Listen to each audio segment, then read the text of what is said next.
ಮನೆಯಲ್ಲಿ ವಿಷ್ಣು ಇದ್ದಿದ್ದು ನಿಜ. ನಾನು ಅವನನ್ನು ಬಿಡುಗಡೆ ಮಾಡಿದ್ರೆ ನಾಗಮಣಿ ಯಾರ ಹತ್ರ ಇದೆ ಅನ್ನೋದು ಗೊತ್ತಾಗ್ತಾ ಇತ್ತು. ಎಲ್ಲಿರ್ಬೋದು? ಆ ತ್ರಿವೇಣಿ ಅದನ್ನ ಎಲ್ಲಿಟ್ಟಿರ್ಬೋದು? ಆ ಭರಣಿ ಎಲ್ಲೋಯ್ತು?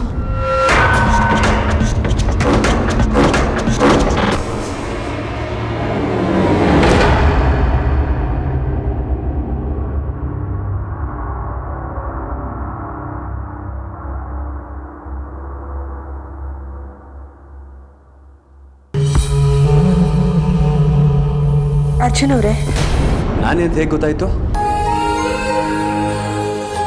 ನೀವೇ ಅಂತ ಗೊತ್ತಾಗೋದಿಕ್ಕೆ ಬ್ರಹ್ಮವಿದ್ಯೆ ಏನು ಬೇಕಾಗಿಲ್ಲ. ಮತ್ತೆ ನಿಮ್ಮ ಒಂದೇ ಸ್ಪರ್ಶದಲ್ಲಿ ಇದು ನನ್ನ ಅರ್ಜುನ್ ಅವ್ರದೇ ಸ್ಪರ್ಶ ಅಂತ ನನ್ನ ಒಳ ಮನಸ್ಸಿಗೂ ನನ್ನ ಅಂತರ್ಶಕ್ತಿಗೂ ಗೊತ್ತಾಗೋಗುತ್ತೆ. ಅಂಥದ್ದು ನಿಮ್ಮ ಪ್ರೀತಿಯ ಶಕ್ತಿ.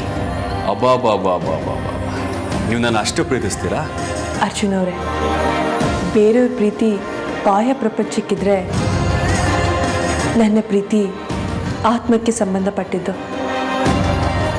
ನೀವು ಬಂದು ನನ್ನ ಮುಂದೆ ನಿಂತು ಒಂದೇ ಒಂದು ಸಾರಿ ಪ್ರೀತಿಯಿಂದ ನಕ್ಕರೆ ನನ್ನ ಮನಸ್ಸು ಮಾತ್ರ ಅಲ್ಲ, ನನ್ನ ಆತ್ಮ ಕೂಡ ಅರಳುತ್ತೆ.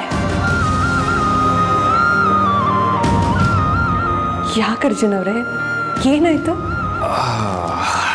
ನನ್ನ ಹಾರ್ಟಿಗೆ ಟಚ್ ಮಾಡಿಬಿಟ್ರಿ ಕಣ್ರಿ. ನೋಡಿ, ಈ ರೀತಿ ನಕ್ಕು ನನ್ನ ನಿಮ್ಮ ಪ್ರೀತಿಯಲ್ಲಿ ಹುಚ್ಚನಾಗಿ ಮಾಡಿಬಿಟ್ಟಿದ್ದೀರಾ. ಆ ನಿಮ್ಮ ಕಣ್ಣುಗಳು, ತುಟಿಗಳು, ಮುಂಗುರುಳು ಇದಕ್ಕೆಲ್ಲ ಫಿದಾಗಿ ಮಂಜಿನ ಥರ ಕರಗೋಗಿದ್ದೀನಿ ರೀ. ನಿಮ್ಮ ಮುಗುಳ್ನಗೆ ಇದೆಯಲ್ಲ, ಇದು ನನ್ನ ಎಷ್ಟು ಸಲ ಕೊಂದಿದೆಯೋ ಲೆಕ್ಕನೇ ಇಲ್ಲ. ನೋಡಿ, ಮತ್ತೆ ಈ ರೀತಿ ನಕ್ಕು ನನ್ನ ಕೊಲ್ಬೇಡಿ ನೀವು, ಪ್ಲೀಸ್. ಹಾಗಾದರೆ ನಾನು ನಗೋದೇನು ನಿಲ್ಲಿಸ್ಬಿಡ್ಲಾ? ನಿಮ್ಮ ನಗು ನಿಂತ ತಕ್ಷಣ ನನ್ನ ಉಸಿರು ನಿಂತು ಹೋಗುತ್ತೆ ಕಣ್ರಿ.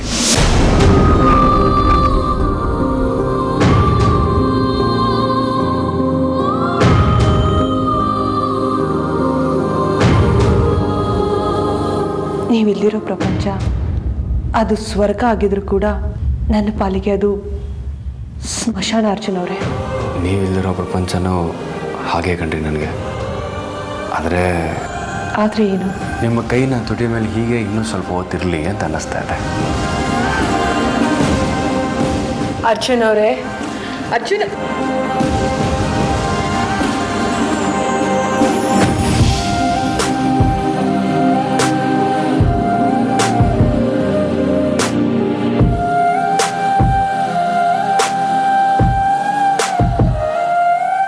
ಅಮೃತ ಅವರೇ, ಈ ಲಕ್ಷ್ಮೀ ಪಟಾಕಿ ಥರ ನಿಮ್ಮದು ಲಕ್ಷ್ಮೀ ರೂಪನೇ ಕಣ್ರಿ. ಓಹೋ, ಆಮೇಲೆ? ಈ ಫ್ಲವರ್ ಪಾಟ್ ಹೇಗೆ ಅರಳುತ್ತೋ ಹಾಗೆ ನಿಮ್ಮ ಮುಖ ಯಾವಾಗಲೂ ಅರಳಿರುತ್ತೆ ಕಣ್ರಿ. ಅರ್ಜುನ್ ಅವರೇ, ನನಗೋಸ್ಕರ ಒಂದು ಕೆಲಸ ಮಾಡ್ತೀರಾ? ನಿಮಗೋಸ್ಕರ ಒಂದೇನು 100 ಕೆಲಸ ಬೇಕಾದರೂ ಮಾಡ್ತೀನಿ, ಹೇಳಿ. ನಿಮ್ಮ ಎಲ್ಲ ಕೆಲಸ ಕಾರ್ಯಗಳನ್ನು ಬಿಟ್ಟು ನನ್ನನ್ನು ನೋಡ್ತಾ ನನ್ನ ಅಂದನ ಹೊಗಳ್ತಾ ಇಲ್ಲೇ ಇದ್ಬಿಡಿ. ಓಹೋ, ಅದಕ್ಕಿಂತ ಅದೃಷ್ಟ ಇನ್ನೇನು ಬೇಕು ಹೇಳಿ ನನಗೆ? ನಾನು ಸುಮ್ಮನೆ ಇದ್ರೆ ನೀವು ಅದನ್ನು ಮಾಡಿಬಿಡ್ತೀರಾ?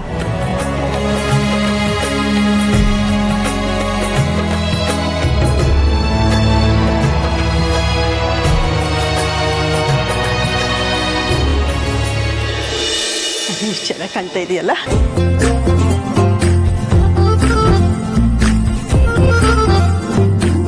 ಅಯ್ಯೋ ಅರ್ಜುನ್, ಪಟಾಕಿ ತಂದ್ಬಿಟ್ಯಾ?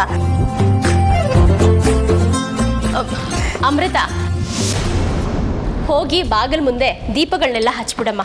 ಹಾಗೆ ನಗು ಅನ್ನೋ ಸುಖ, ಸಂತೋಷ ಅನ್ನೋ ಬೆಳಕು ಯಾವಾಗಲೂ ನಮ್ಮ ಮನೇಲಿ ನೆಲೆದಾಡ್ತಾ ಇರಲಿ ಅಂತ ಆ ಮಹಾಲಕ್ಷ್ಮಿ ಆಗಿರೋ ಜ್ಯೋತಿನ ಬೇಡ್ಕೊ. ಸರಿಯತ್ತೆ. ಅರ್ಜುನ್, ಅವಳು ದೀಪ ಹಚ್ಚಾದ್ಮೇಲೆ ನೀನು ಒಂದೆರಡು ಪಟಾಕಿಗಳನ್ನ ಹಚ್ಬಿಡ. ಒಂದೆರಡು ಯಾಕೆ, ಇಷ್ಟೊಂದು ತಂದಿರೋದು ಎಲ್ಲ ಹಚ್ಚೋದೆ ಮನ್ಸು ತೃಪ್ತಿ ಆಗೋವರೆಗೂ. ಸರಿ, ಬನ್ನಿ ಹೋಗೋಣ. ಬನ್ನಿ. ತಂದ್ಬಿಡಿಲ್ಲ.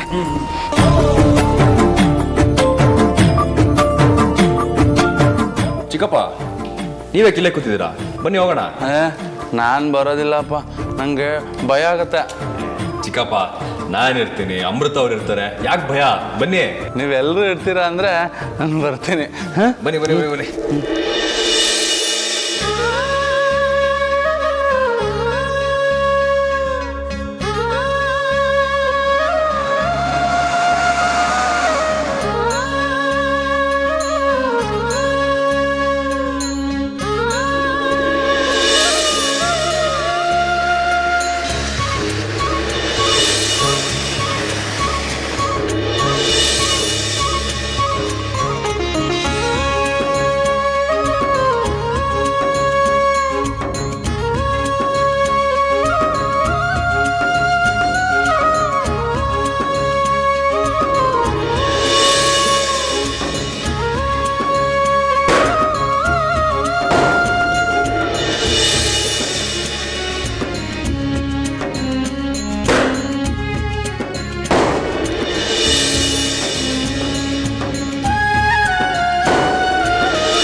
ವಿಷ್ಣು, ಇಷ್ಟು ದಿನ ನಮ್ಮನ್ನೆಲ್ಲ ಬಿಟ್ಟು ಹೇಗೋ ಇದ್ದೆ ಕಂದ.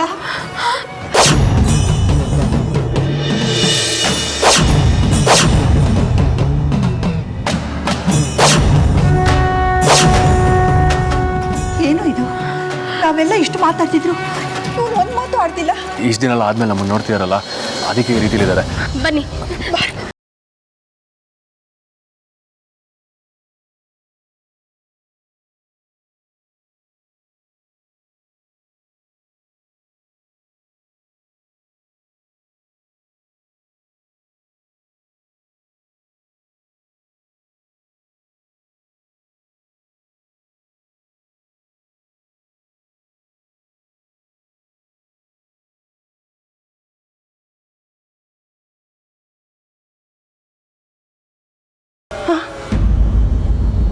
ಮಾತಾಡೋ ಅಜ್ಜು, ಹೋಗಪ್ಪ, ನಿಮ್ಮ ಅಪ್ಪಂಗೆ ಒಂದು ಲೋಟ ನೀರು ತಗೊಂಡ್ ಬಾ. ರೀ, ಯಾಕ್ರಿ ಹೀಗಿದ್ದೀರಾ?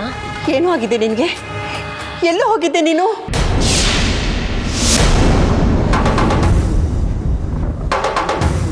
ಮಾತಾಡೋ.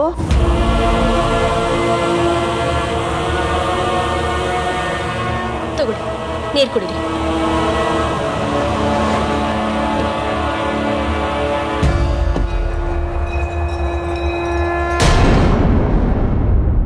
ಅವತ್ತು ಕಾಡಿಂದ ಮನೆಗೆ ಹೋಗಿ ನಾಗಮಣಿ ತರ್ತೀನಿ ಅಂತ ಹೊರಟೋರು ಮತ್ತೆ ನೀವು ವಾಪಸ್ ಬರಲೇ ಇಲ್ಲ. ನಿಮ್ಮನ್ನ ಎಲ್ಲೆಲ್ಲಿ ಹೇಗೆ ಹುಡುಕಿದ್ವಿ ಅಂತ ನಿಮ್ಗೇನಾದ್ರೂ ಗೊತ್ತಾ? ಅದು ನಮಗ್ ಮಾತ್ರ ಗೊತ್ತು. ಮಾತಾಡು ವಿಷ್ಣು, ನಮ್ಮನ್ನೆಲ್ಲ ಬಿಟ್ಟು ನೀನೆಲ್ಲಿ ಹೋಗಿದ್ದೆ ಹೇಳೋ. ಅಪ್ಪ, ನಿಮ್ಮನ್ನೇ ಕೇಳ್ತಾ ಇರೋದು. ನಿಮ್ಮನ್ನು ಯಾರು ಬಂಧನದಲ್ಲಿಟ್ಟಿದ್ರು? ಆ ನಾಗಿಣಿನ?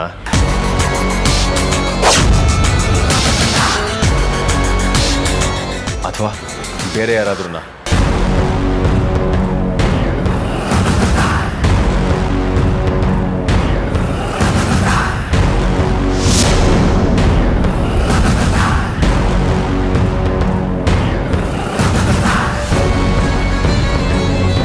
ಇವನು ಯಾಕೆ ರುದ್ರನ ಹಾಗೆ ನೋಡ್ತಾ ಇದ್ದಾನೆ?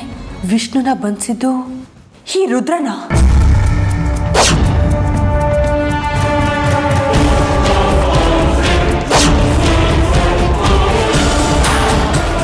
ವಿಷ್ಣು, ಮಾತಾಡು. ಎಲ್ಲೂ ಹೋಗಿದ್ದೆ ನೀನು? ನಾನೆಲ್ಲೂ ಹೋಗಿರಲಿಲ್ಲ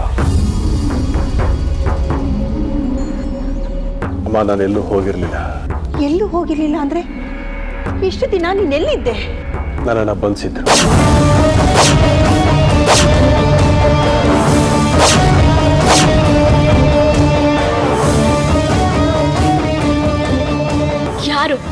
ಯಾರು ನಿಮ್ಮನ್ನ ಬಂಧಿಸಿದ್ದು? ಯಾರು ಅಂತ ಹೇಳಿ ಅಪ್ಪ. ನಾನು ಇಷ್ಟು ದಿನ ಆ ನಾಗಿಣಿ ಬಂಧನದಲ್ಲಿದ್ದೆ.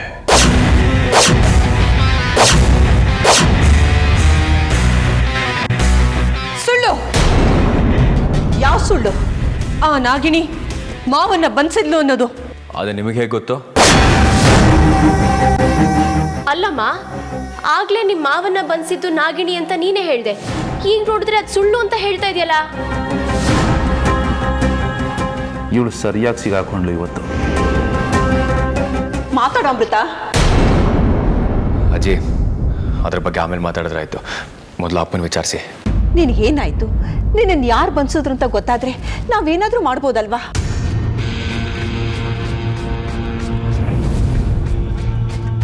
ಮುಂದೆ ಏನ್ ಮಾಡ್ಬೋದು ಅಂತ ನಮಗೂ ಗೊತ್ತಾಗುತ್ತೆ ಕಣೋ. ಅತ್ತೆಮ್ಮ, ಅವ್ರು ಸ್ವಲ್ಪ ರೆಸ್ಟ್ ತಗೊಳ್ಳಿ, ಆಮೇಲೆ ವಿಚಾರಿಸಿದ್ರಾಯ್ತು.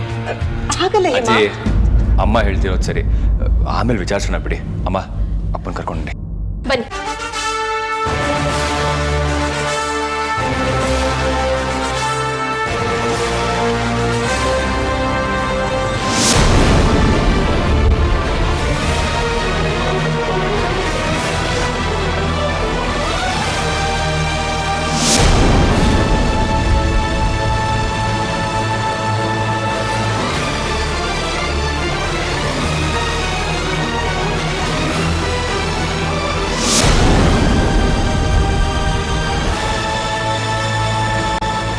ಈ ಮನೇಲಿ ಏನು ನಡೀತಾ ಇದೆ ಅನ್ನೋದು ನನಗೆ ಗೊತ್ತಾಗ್ತಾನೆ ಇಲ್ಲ.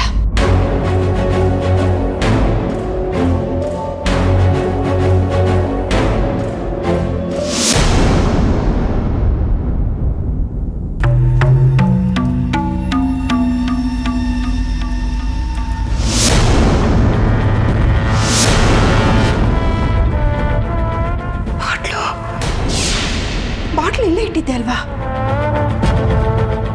ಏನಾಯ್ತು?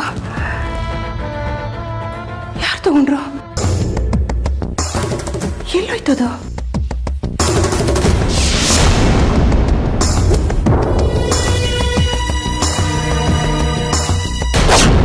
ನಾಗಿಣಿ, ಎಲ್ಲರ ಮುಂದೆ ವಿಷ್ಣು ಮನೆಗೆ ಬಂದೇ ಬರ್ತಾನೆ ಅಂತ ಹೇಳ್ತಿದ್ದೆ ಅಲ್ವಾ? ಪಾಪ, ನಿನ್ನ ಆಸೆನ ಯಾಕೆ ನಿರಾಶೆ ಮಾಡಬೇಕು? ಅದಕ್ಕೆ ನಾನೇ ವಿಷ್ಣುನ ಬಿಡುಗಡೆ ಮಾಡಿದ್ದೀನಿ. ಆ ಭರಣಿಲಿ ವಿಷ್ಣು ಇದ್ದಿದ್ದು ನಿಜ. ಅದು ನನಗೆ ಸಿಕ್ಕಿದ್ದಿದ್ರೆ ನನ್ನ ಅನುಮಾನ ಪರಿಹಾರ ಆಗ್ತಿತ್ತು. ವಿಷ್ಣು ಹೊರಗೆ ಬಂದರೆ ಏನಾಗುತ್ತೆ ಅನ್ನೋದು ನನಗೆ ಗೊತ್ತು. ಮುಂದೆ ಇದೆ ನಿನಗೆ ಪರದಾಟ, ನೋಡ್ತಾ ಇರೋ. ತ್ರಿವೇಣಿ ಕೋಣೆಯಲ್ಲಿ ನಾನು ಎಷ್ಟು ಹುಡುಕ್ತೆ, ಆದರೂ ನನಗೆ ಸಿಗ್ಲಿಲ್ವಲ್ಲ. ಇನ್ನೆಲ್ಲಿಟ್ಟಿರ್ಬೋದು ಅವಳು? ವಿಷ್ಣು ಯಾಕೆ ಈ ರೀತಿ ಆಡ್ತಿದ್ದಾನೆ? ಏನೋ ಕಳ್ಕೊಂಡಿರೋ ಹಾಗೆ, ಏನೋ ಮರ್ತಿರೋ ಹಾಗೆ. ನನ್ನ ಹತ್ರ ಮಾತ್ರ ಅಲ್ಲ, ಹೇಮನ್ ಹತ್ರನೂ ಅವನ ಮನಸ್ಸು ಬಿಚ್ಚಿ ಮಾತಾಡ್ತಿಲ್ಲ. ಇದನ್ನೆಲ್ಲ ನೋಡ್ತಾ ಇದ್ರೆ ಎಲ್ಲೋ ಏನೋ ಆಗಿದೆ. ಏನಾಗಿರ್ಬೋದು? ವಿಷ್ಣು ಯಾಕೆ ಹೀಗಾಡ್ತಿದ್ದಾನೆ? ಅಥವಾ ಅವನನ್ನು ಯಾರಾದರೂ ನಿಯಂತ್ರಿಸ್ತಿದ್ದಾರಾ? ಅದೇನೇ ಆಗಿದ್ರೂ ಸಹ ನಾನು ಅದನ್ನು ಕಂಡುಹಿಡಿತೀನಿ.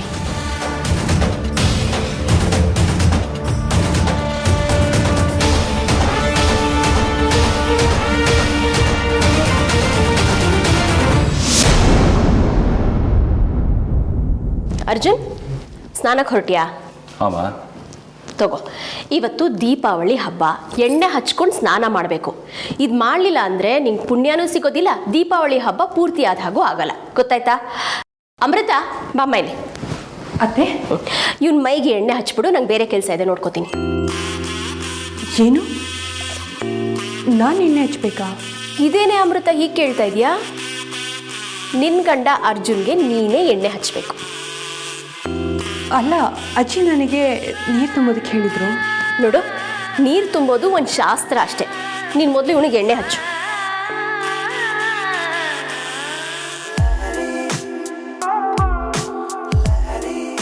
ಅಮ್ಮ, ಥ್ಯಾಂಕ್ಸ್. ಏನಪ್ಪ ಇದ್ದಕ್ಕಿದ್ದ ಹಾಗೆ ಥ್ಯಾಂಕ್ಸ್ ಹೇಳ್ತಾ ಇದೆಯಾ? ಎಣ್ಣೆ ಹಚ್ಕೊಂಡು ಸ್ನಾನ ಮಾಡೋದನ್ನ ಜ್ಞಾಪಿಸ್ತಲ್ಲ, ಅದಕ್ಕೆ. ಸರಿ ಸರಿ, ಬೇಗ ಸ್ನಾನ ಮುಗಿಸ್ಕೊಂಡು ಬಾ. ತಗೊಮ್ಮ, ತಲೆಗೆ ಚೆನ್ನಾಗಿ ಎಣ್ಣೆ ಹಚ್ಚು, ಗೊತ್ತಾಯ್ತಾ?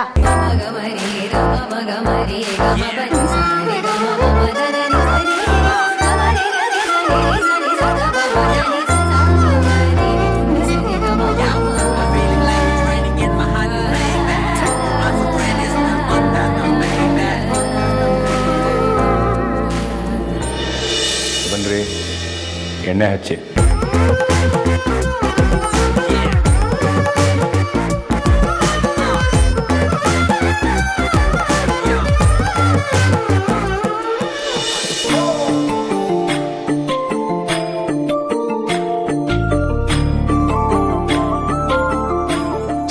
ಲೇಟ್ ಆಗುತ್ತೆ, ಬೇಗ ಬನ್ರಿ.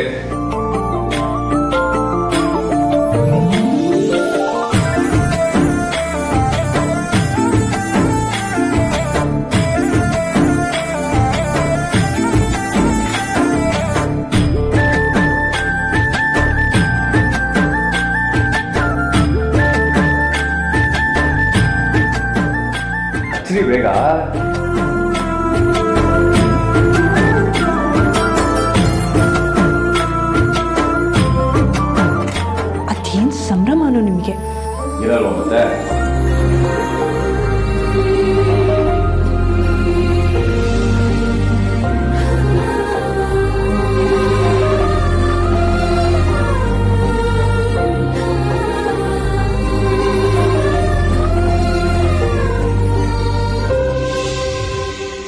ಅಪ್ಪ ಮನೆಗೆ ಬಂದರು, ಅಜ್ಜಿ ಅಮ್ಮ ಎಲ್ಲರೂ ಖುಷಿಯಾಗಿದ್ದಾರೆ, ನಾವು ಖುಷಿಯಾಗಿದ್ದೀವಿ.